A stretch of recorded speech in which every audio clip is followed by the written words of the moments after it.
Lakers Summer League has begun. Lakers basketball is back. We also had a Lakers trade earlier today around Deandre Ayton. Let's start with the Summer League game. The Lakers lost by 32 points tonight, 104-72. It's just Summer League, guys. Let's not overreact. Let's get into the box score here. I'll start with William Kyle III. We had a lot of high hopes for William Kyle III. He did not look good out there. He made his only shot, did not make a free throw, had 3 rebounds. He's a little bit of a rebounder, but he played only 12 minutes, and he was one of the starters. He played the least amount of minutes as a starter and the second least minutes on the team. He looked rough. He was getting bodied out there. I didn't like how he played. That's a little unfortunate because he was very hyped up. But it's the first full game these guys have played with each other. I'm guessing on Sunday this team will look a lot better. And also in Summer League, a lot more players are selfish. For centers and power forwards, these guys do not get a lot of shots off. But I would have loved to see William Kyle do better on box outs and better on the rebounds. Adu Thero, it looked a little rough for him. It did. I did not like how reckless he was. He was very reckless. I just did not like that. He was out of control.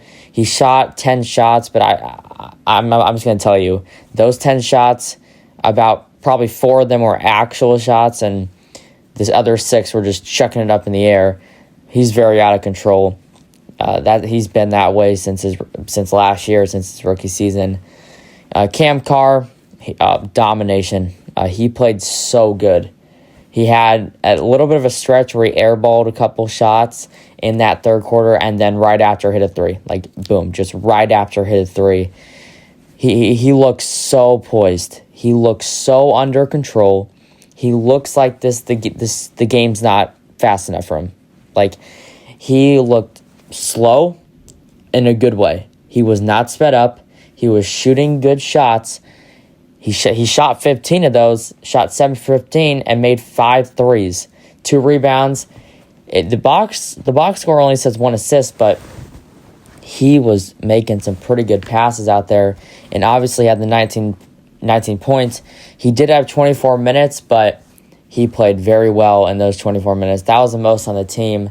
We'll talk about Peter Suter in a minute, who had also 24 minutes. Chris Mignon, who he played pretty good today, did not miss a shot, had a nice little buzzer beater at the end of one of the quarters, forgot which one, but he also had 3 rebounds, 1 assist, 1 turnover. That's okay though. Had one of those rebounds were offensive rebound.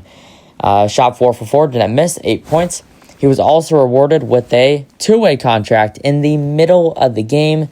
He already had a 2-way contract last season. They tendered his 2-way contract, his qualifying offer, and they just re-signed him. So he will be that. The 2-way spots are gone, but I have a feeling that won't be the case. I'm not even going to talk about John Elmore. For some bench guys, not too much. A.K. Okereke, he caught my eye. He played pretty good. He's one of the 2-way players. Arthur Kaluma, he played very good. 12.6 rebounds, 5 for 12 from the field. I think he has a chance of getting a 2-way contract. Peter Suter, I'll talk about him. Awful. I saw a source. I was watching the Lakers Nation live stream, and Trevor Lane, who's on there, he said one of the sources he had, he does not think Peter Suter is going to make it on this team after the Summer League. He doesn't even think he's getting in training camp. And the way he was playing, he just did not look good out there. He does not look like an NBA player. I could see him maybe making the G League team, but I really think the 3 spots should be Chris Mignon, A.K. Okereke, and Arthur Kaluma. I do not want any guards having those 2-way spots. We have too many guards. Have those 3 guys be those wing players. A.K. Okereke, he can shoot 3s. He didn't make one tonight. He only shot 1.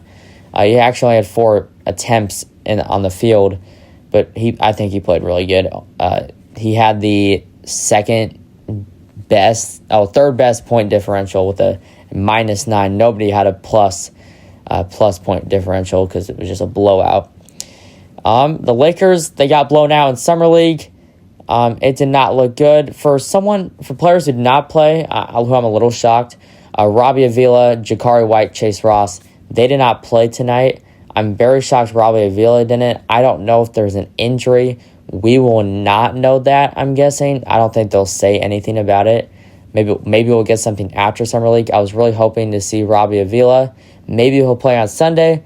Maybe all three of these guys, maybe they'll even start, to be honest. I don't know how much we'll see from Cam Carr. I bet we'll see him in the Las Vegas Summer League at least a couple times to just get some better play against some better teams. Because obviously here in the California Classic, you're only playing a couple teams, and they're not even playing everybody. So give me your thoughts on the Summer League game. I thought we played pretty terrible. There's no playmaking on this team, but it is Summer League.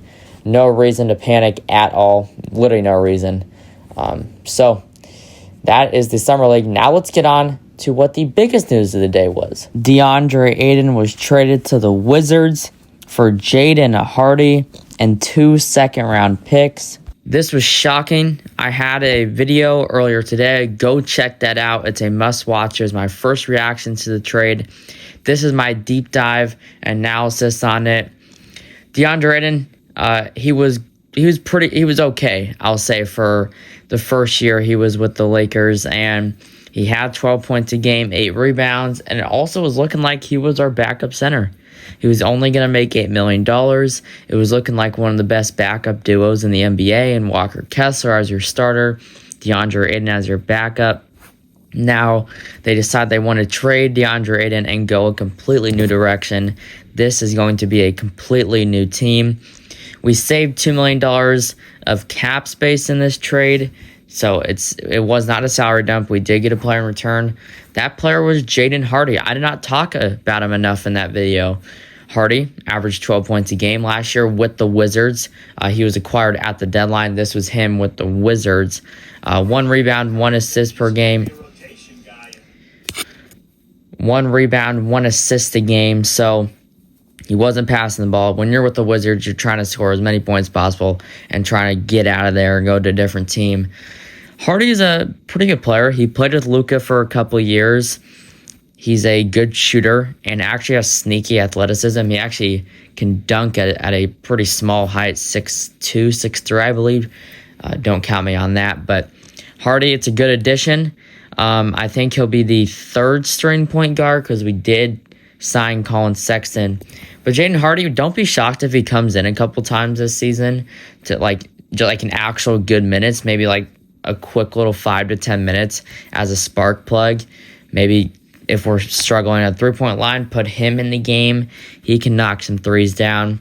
I like Jaden Hardy a lot. Do I see him being a key contributor? Probably not.